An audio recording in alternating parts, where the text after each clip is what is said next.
السلام عليكم ورحمة الله وبركاته. الحمد لله رب العالمين والعاقبة للمتقين، والصلاة والسلام على رسوله الكريم. أما بعد فأعوذ بالله من الشيطان الرجيم. بسم الله الرحمن الرحيم. يا أيها الرسول بلغ ما أنزل إليك من ربك. وقال النبي صلى الله عليه وسلم: إن العلماء ورثة الأنبياء، وإن الأنبياء لم يورثوا دينارا ولا درهما، إنما ورثوا العلم، فمن أخذه أخذ بحظ وافر. मन्ना गुंजम दर जमीने आसमा, मन्ना गुंजम दर जमीने आसमा, आफ गुंजम दर कुलूबे मुमिना। ला इलाहा इल्लल्लाह, ला इलाहा इल्लल्लाह, ला इलाहा इल्लल्लाह, ला इलाहा इल्लल्लाह, লা ইলাহা ইল্লাল্লাহ। অন্তরের অন্তঃস্থল থেকে জিকির করি রব্বের লা ইলাহা ইল্লাল্লাহ, লা ইলাহা ইল্লাল্লাহ, লা ইলাহা ইল্লাল্লাহ। আলহামদুলিল্লাহ, আল্লাহ রাব্বুল আলামিনের অশেষ মেহেরবানি যে আল্লাহ রাব্বুল আলামিন আজকের এই বরকতময় একটি দিনে অর্থাৎ জুমাবারে আওয়াই গ্রামবাসীর উদ্যোগে একটি মুবারক মাহফিলের আয়োজন করার মতো সামর্থ্য দিয়েছে। রাব্বুল আলামিন যেন আজকের এই আয়োজনকারী প্রত্যেককে এই মাহফিলকে কেন্দ্র করে তাদের দুনিয়া ও আখিরাতের নাজাতের ওসিলা করেন। সবাই বলি আমিন। আমি মহান রব্বুল আলামিনের কালামুল্লাহ শরীফ থেকে একখানা আয়াত তিলাওয়াত করেছি, আর রাসূল সাল্লাল্লাহু আলাইহি ওয়াসাল্লামের অসংখ্য হাদিস মুবারক থেকে একখানা হাদিস তিলাওয়াত করেছি। যদি রব্বুল আলামিন আমাকে তৌফিক দান করেন, উক্ত আয়াত এবং হাদিসকে সামনে রেখে দু চারটি কথা বলার চেষ্টা করব। ওয়া তৌফিক ইল্লা বিল্লাহ। মুআজ্জাজ হাজিরিন, আমরা আল্লাহ রাব্বুল আলামিনের নিকট প্রথমে শুকরিয়া আদায় করতে হবে যে আল্লাহ রাব্বুল আলামিন আমাদেরকে সুস্থ সবল রেখেছেন, আমাদের হাত পা চোখ কান নাক প্রত্যেকটি জিনিসকে সুস্থ সবল রেখেছেন। এজন্য প্রথমে আমি আমার পক্ষ থেকে রব্বের কাবার নিকট শুকরিয়া জ্ঞাপন করছি, এবং আপনারা যাদেরকে আল্লাহ পাক সুস্থ সবল রেখেছেন অর্থাৎ পঞ্চেন্দ্রিয়কে সুস্থ রেখেছেন, সবাই রব্বের কাবার কাছে শুকরিয়া আদায় করতে হবে। কারণ কত মানুষ আছে রাস্তাঘাটে বাজারে অলিতে গলিতে আতুর লোলা লেংরা, অনেকে কানে শুনে না, অনেকে চোখে দেখে না, অনেকে ঠিকমতো হাঁটতে পারে না।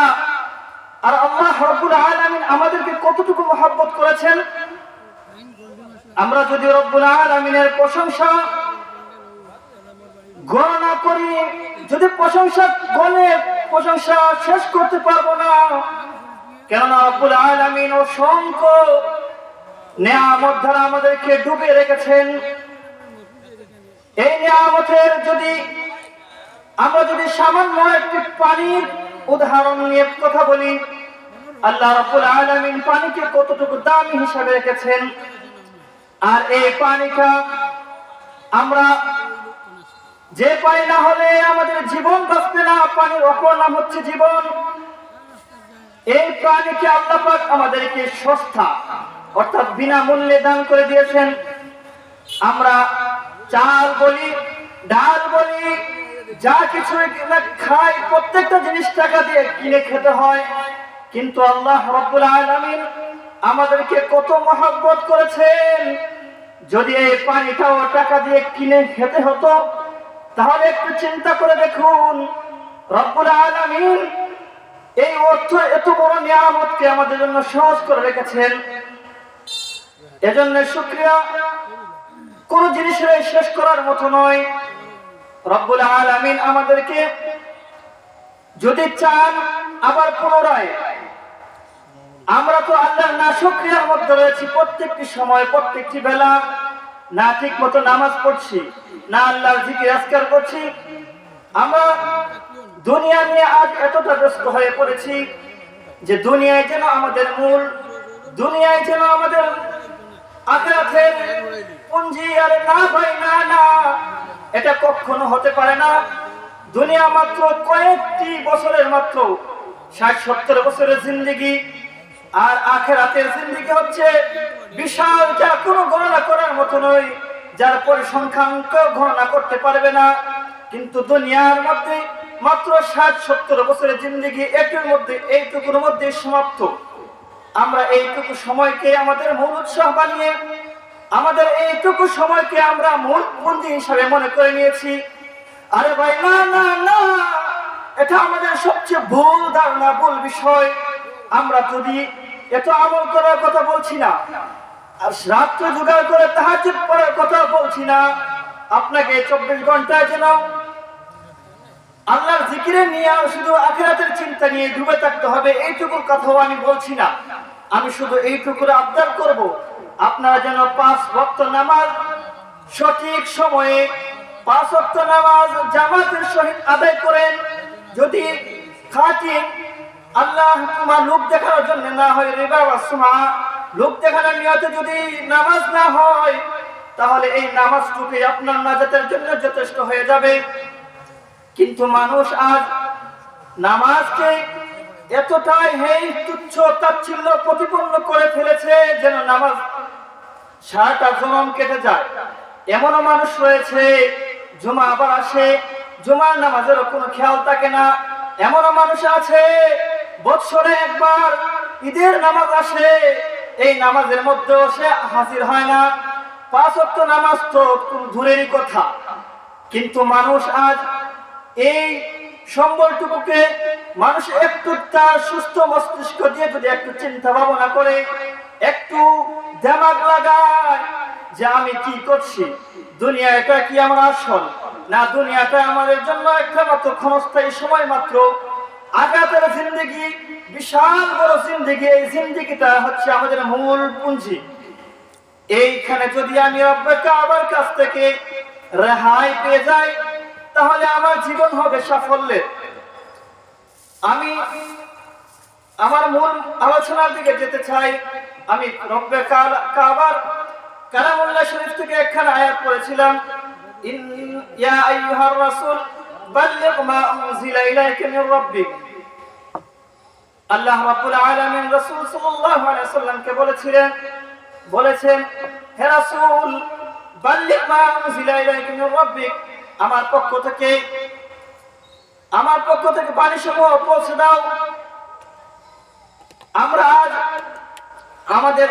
আমরা যদি প্রতিজ্ঞা জ্ঞাপন করি যে আমি আজ থেকে, এখন থেকে আমার পরিবারের মধ্যে 10 জন সদস্য রয়েছে, 12 জন সদস্য রয়েছে, এই সদস্যের মধ্যে থেকে আজ যদি একজন মানুষ নিয়ত করে ফেলে যে আমি আজ থেকে ভালো হয়ে যাব, আমি আজ থেকে ঠিক মতো নামাজ আদায় করব, আমি প্রথমত সবাইকে ভালো হওয়ার জন্য বলছি না, যদি একটা ঘরের মধ্যে, একটা বাড়ির মধ্যে একজন মানুষ নিয়ত করে, পাক্কা নিয়ত করে ফেলে যে আমি আজ থেকে 5 ওয়াক্ত নামাজ হয়ে যাব, আজ থেকে আমার জীবনটা হবে রাসূল সাল্লাল্লাহু আলাইহি সাল্লামের জীবন মুআফিক।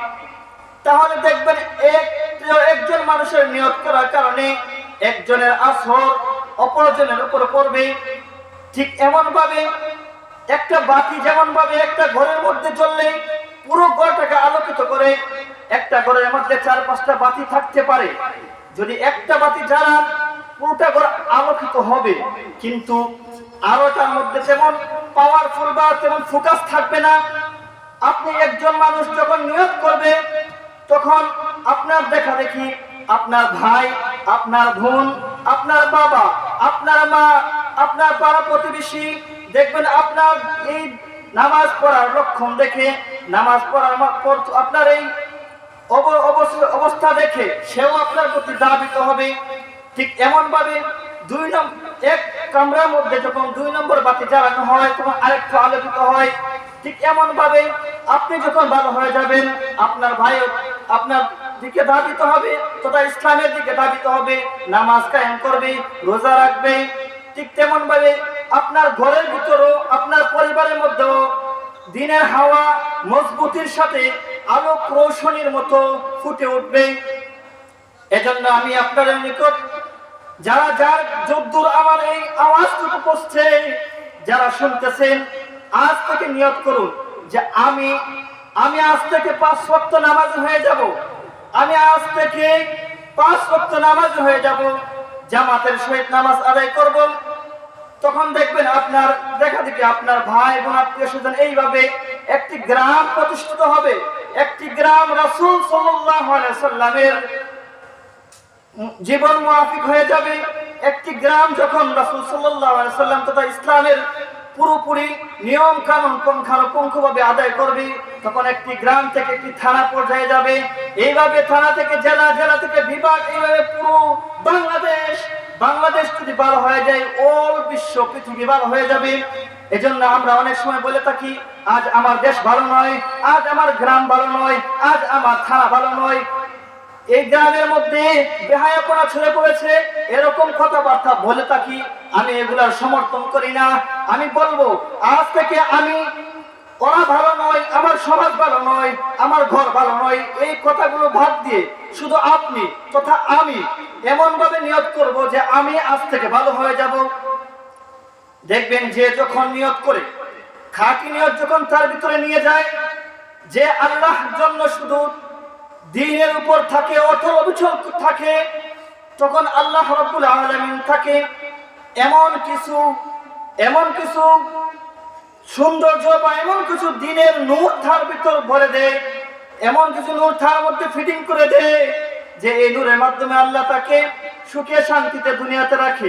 দেখবেন তার পরিবারটা শান্তি, তার ভাইগর তার বউ বাচ্চা শান্তি, তার খাওয়া দাওয়ার কোনো টেনশন করতে হয় না, তার রিজিকের মধ্যে কোনো কমতি হয় না, সে আরামে জিন্দেগি কাটায়, তার জীবনের মধ্যে তার হায়াতে জিন্দেগির মধ্যে একটা শান্তি বিরাজ করে। এজন্য আমার আবদারটুকু এইটুকুই থাকবে যে আমরা সমাজ নিয়ে কোন যে এই সমাজ ভালো নয়, ওই সমাজ ভালো নয়, ওই গ্রাম ভালো নয়, এটা না করে আমি নিজে আমরা প্রত্যেকের ঘরের মধ্যে একজন, কমপক্ষে একজন, যা আমি নিয়ত করবো যে আজ থেকে আমি ভালো হয়ে যাব, আজ থেকে আমি দিনের উপর অটল অবিচল থাকবো। বাধা আসবে, আপনি দিনের উপর চলতে বাধা আসবে। হাদিসে স্পষ্ট ঘোষণা আছে, আদ-দুনিয়া ওয়াসিজনুল মুমিন ওয়া জান্নাতুল কাফির, দুনিয়াটা মুসলমানদের জন্য কয়েদখানা আর কাফেরদের জন্য হচ্ছে বেহেশতখানা। দেখবেন যারা দিনের উপর অটল অবিচল থাকে তাদের দুনিয়াতে চলতে কিছুটা কষ্ট হলেও কিন্তু এই কষ্ট ভাই মূল কষ্ট নয়, এই কষ্ট আসল কষ্ট নয়, এই কষ্ট মাত্র সাময়িক সময়ের জন্য। দুনিয়াতে এটা হচ্ছে পরীক্ষার একটা হল। এই পরীক্ষার হলে যখন মানুষ যখন পরীক্ষার হলে যায় তখন তার মন স্বাধীন করে দেওয়া হয়, হ্যাঁ কিছু প্রশ্ন দেওয়া হয় যে আপনি এই প্রশ্ন মুআফিক আপনার উত্তর দেবেন। তখন যদি সে এই প্রশ্ন মুআফিক সঠিক উত্তর দিতে পারে তখনই সে সফল কাম হয়। আর যদি সে এই প্রশ্ন মুআফিক উত্তর না দিয়ে তার মন গড়া উত্তর দিয়ে আসে তখন সে পরীক্ষার রেজাল্ট খারাপ হয়। ঠিক তেমনি ভাবে এই দুনিয়ার মধ্যে আল্লাহ রাসূল সাল্লাল্লাহু আলাইহি ওয়াসাল্লামের জীবনে চলার পথে কিভাবে আপনার জীবন যাপন করবেন, কিভাবে আপনি চলাফেরা করবেন, কিভাবে আপনার জিন্দেগি কাটাবেন, ঠিক ওই পরীক্ষার হলে প্রশ্নের মতো কিছু আপনার নিয়ম কানুন রয়েছে, কিছু প্রশ্ন রয়েছে, কিছু চলার পথ পন্থা রয়েছে। এই পন্থাগুলো যদি আপনি অবলম্বন করেন তবে আপনি পরীক্ষার মধ্যে পরীক্ষার রেজাল্ট আপনার ভালো আসবে, তথা আখিরাতের জিন্দেগি আপনার সুখে কাট যাবে, আখিরাতের জিন্দেগি শান্তিতে কাটবে। আর যদি আপনি এই দুনিয়াতে আল্লাহর রাসূল সাল্লাল্লাহু আলাইহি সাল্লামের জীবন মাফিক তথা কোরআন ও হাদিসকে অনুসরণ না করে জিন্দেগি কাটান, তাহলে আপনার জিন্দেগি হয়ে যাবে ওই পরীক্ষা হলে মন গড়া পরীক্ষা দেওয়ার মতো। তখন হাসরের ময়দানে আপনি কঠিন শাস্তির মধ্যে পড়তে হবে। এই শাস্তিটা হবে আপনার জিন্দেগির শাস্তি। এই জিন্দেগি আসল জিন্দেগি নয়, আসল জিন্দেগি হচ্ছে হাসরের মাঠ। এজন্য আমরা অনেকে বলে থাকি যে আমি তো কিছু জানি না, আমি কিছু বলতে পারি না। আমার না পারার কারণে যে আমি রাসূল সাল্লাল্লাহু আলাইহি ওয়াসাল্লামের একটা হাদিস পড়েছি, ইন্নাল উলামা ওয়ারাসাতুল আমবিয়া ওয়া ইন্নাল আমবিয়া লাম ইওয়ারিসু দিনারা ওয়ালা দিরহামা ইন্নামা ওয়ারাসুল ইলমা ফামান আখাযাহু আখাযা বিহাযিন ওয়াফির। উলামায়ে কেরাম হচ্ছেন নবীর ওয়ারিস। ইন্নাল উলামা ওয়ারাসাতুল আমবিয়া, উলামায়ে কেরাম হচ্ছেন নবী সাল্লাল্লাহু আলাইহি ওয়াসাল্লামের ওয়ারিস। আপনি কিছু জানেন না, আপনি কিছু বুঝেন না, আম মানুষ। আপনার জানার জন্য, আপনি বোঝার জন্য, আপনার জিন্দেগিকে সুন্দরভাবে পরিচালনা করার জন্য আপনি উলামায়ে কেরামের সুপুর্দ হতে পারেন। আপনার মহল্লার ইমামের কাছে, আপনার গ্রামের যারা আলেম উলামা রয়েছে ওনাদের কাছে জিজ্ঞেস করতে পারেন যে ভাই আমি এইভাবে চলতে চাই, আমার এইভাবে চললে কি কি করতে হবে, কিভাবে চলতে হবে। তখন দেখবেন ওনারা সুন্দরভাবে আপনার জীবন পথের পাথর হিসাবে আলোচনা দিয়ে দিবেন। তখন এই আলোচনাটা হবে আপনার জীবনের সাফল্য।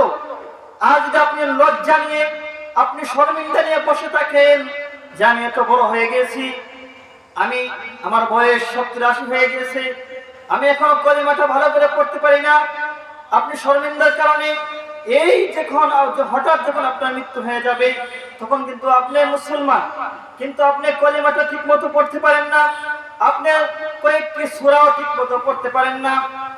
তখন একটু চিন্তা করে দেখুন আপনার এই জিন্দেগি, আপনার 60-70 বছরের জিন্দেগির ফলাফল যখন আখিরাতের ময়দানে চিরস্থায়ী জিন্দেগির জন্য একটি ফলাফল আসবে, সেই ফলাফলটা কতটুকু ভয়াবহ হবে। জান্নাত জাহান্নামের বিবরণ দেওয়ার মতো সময় নেই, অন্যথায় জাহান্নামের কিছু বিবরণ দিতাম। তবে এইটুকুই জেনে রাখা দরকার, দুনিয়ার জিন্দেগিতে যারা মূল পুঁজি হিসাবে দিনকে কামাই করেছে তাদের জীবনটা অনেক সাফল্যের, অনেক আরামের। ঠিক তেমনি ভাবে আপনি যদি আখিরাতের জিন্দেগিতে যেতে চান, জান্নাতের জিন্দেগিতে আপনার জীবনটাকে কাটাতে চান, তাহলে আপনি দুনিয়ার মধ্যে কিছু কষ্ট ভোগ করে হলেও আসল মজাটা উপার্জন করুন দুনিয়া থেকে। দুনিয়া আসল মজা কোনটা? দুনিয়ার মধ্যে কষ্ট থেকে, দুনিয়ার মধ্যে কষ্টের মধ্যে জীবনটাকে যাপন করে যখন আপনি দিনের উপর অটল অবিচল থাকবে, এটাই হচ্ছে আপনার আসল মজা। খানে মে কোই মজা নেহি और न सोने में असली मजा मिलती है इस्लाम के झंडू में। খাওয়ার মধ্যে কোনো মজা নেই, ঘুমানোর মধ্যে কোনো মজা নেই, বাড়ি গাড়ি বিশাল বিলাসিতার মধ্যে কোনো মজা নেই। আসল মজা হচ্ছে দিনের উপর অবিচল থাকা। আরবের এক শায়র বলেন, মান্না গুঞ্জম দর জমিনে আসমা আফ গুঞ্জম দর কুলুবে মুমিনা। আল্লাহ রাব্বুল আলামিনের আসমানে জমিনে জায়গা হয় না। মান্না গুঞ্জম দর জমিনে আসমা, আল্লাহ বলেন আমার আসমানে জমিনে জায়গা হয় না।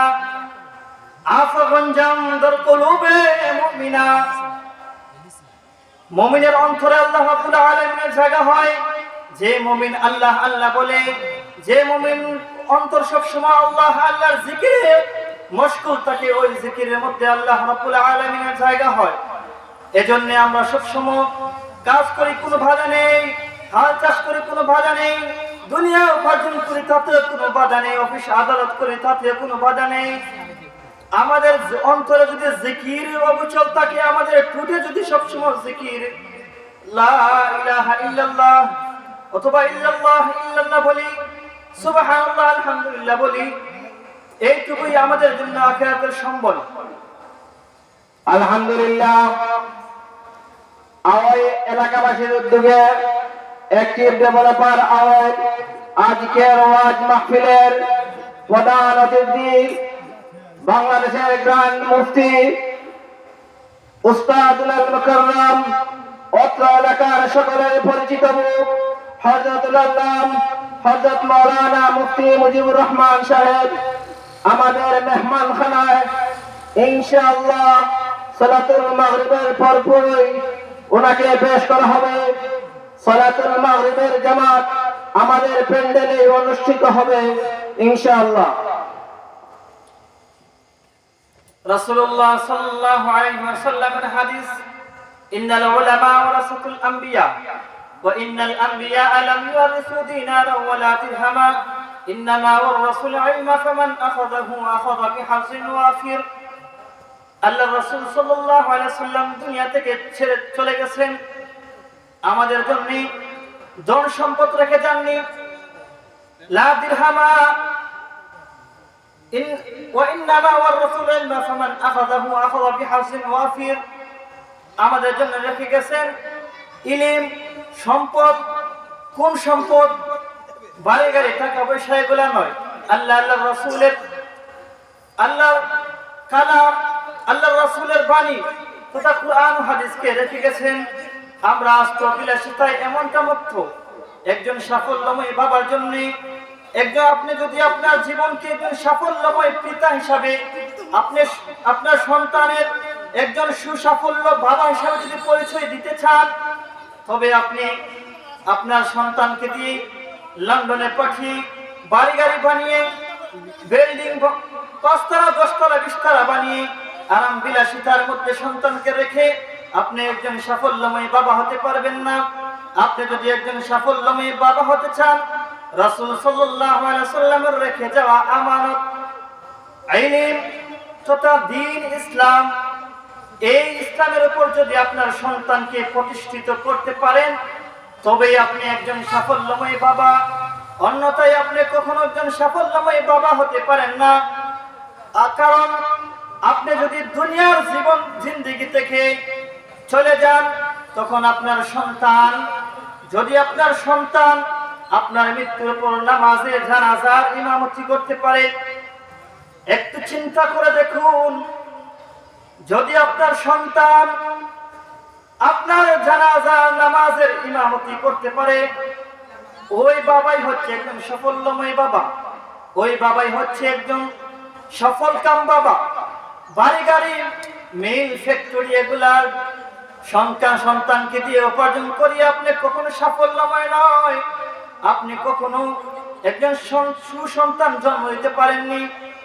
আপনি তখনই একজন সুসন্তান জন্ম দিয়েছেন বলে আপনাকে নিজেকে গর্ব করতে পারবেন, যখন আপনার সন্তান আল্লাহর রাসূলের জিন্দেগি মাফিক জীবনকে পরিচালনা করবে, যখন আপনার সন্তান কুরআন হাদিসের উপর অটল আর অবিচল থাকবে, তখনই আপনি একজন সাফল্যময় বাবা হতে পারবেন। এজন্য পিতাদের প্রতি আমার জোরদার আবদার থাকবে, আপনারা কমপক্ষে আপনার সন্তানদেরকে দ্বীনের উপর অবিচল রাখেন। আপনার সন্তানকে ইঞ্জিনিয়ার বানান, তাতেও বাধা নেই, মন্ত্রী মিনিস্টার বানান, তাতেও বাধা নেই, বড় বড় ডক্টর বানান, তাতেও বাধা নেই। কিন্তু প্রাথমিক অবস্থায় আপনার সন্তান ইসলামিক জ্ঞান যদি আপনি আপনার সন্তানের মাইন্ডের মধ্যে ঢুকিয়ে দিতে পারেন, তবে আপনার বাবা আপনার সন্তান দেখবেন যাই করে না কেন, অফিস আদালত করুক, ইঞ্জিনিয়ার হোক, তখন দেখবেন সে সর্বদা হালাল হারামকে বেছে চলবে, দ্বীনের উপর অটল আর অবিচল থাকবে।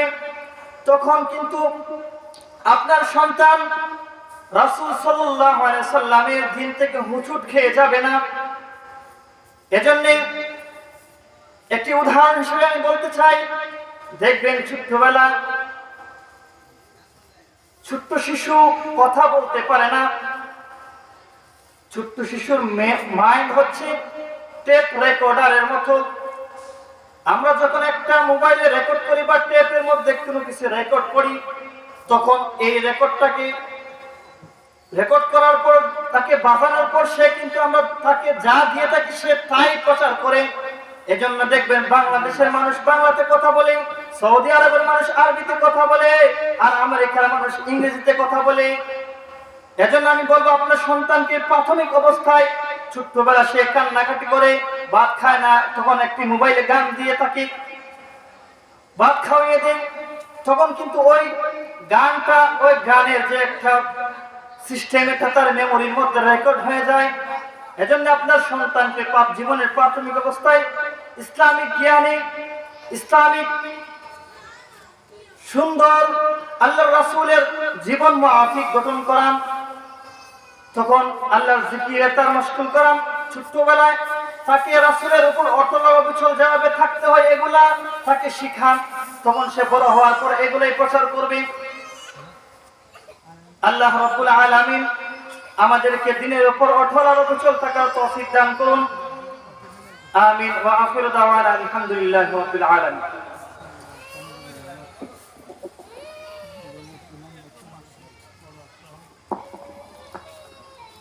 আলহামদুলিল্লাহ, আমরা এতক্ষণ সহযোগমূলক নসিহত শুনলাম।